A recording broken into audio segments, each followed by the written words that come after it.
Hey everyone!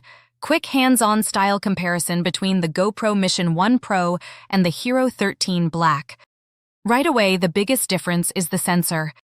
The Mission 1 Pro jumps to a 1-inch 50 megapixel sensor, and honestly, in real use, the low-light footage looks way cleaner with a more cinematic depth. The Hero 13 Black still holds up great in daylight, but you do start seeing noise when the light drops.